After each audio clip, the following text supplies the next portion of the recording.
আমার স্বামী সে তো ছোট মাছ খেতে খুব পছন্দ করে, কিন্তু আমি তার বউ হয়ে ছোট মাছ একদম খেতে পারি না।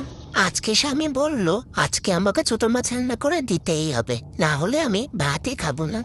আমি আর বউ হয়ে কি করবো, রান্নাটাকে আমার করে দিতেই হলো।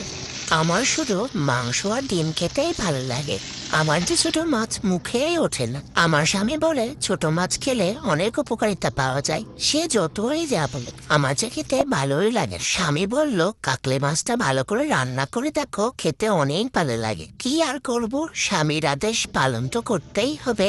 আমিও চলে গেলাম রান্না করতে। তবে মাছটা যে খেতে এত ভালো লাগবে আমিও বুঝতে পারিনি।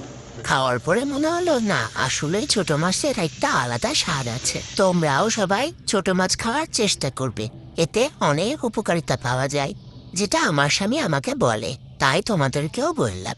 আজকে স্বামীকে মাছ রান্না করে দিয়েতে স্বামী খুব খুশি হয়েছে, কিন্তু আমার একটুও ভালো লাগেনি, কারণ আমার ছোট মাছ যে একটুও ভালো লাগে না।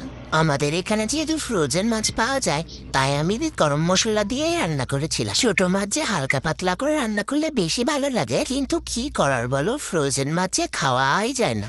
কিন্তু খাওয়ার পরে তো আমি ছোট মাছের প্রতি একদম ফিদা হয়ে গেলাম। সে কি স্বাদ, একদম আলাদা রকম এড়িয়ে দিত। তোমরাও বাড়িতে এইভাবে রান্না করে খেও, ভালোই লাগবে।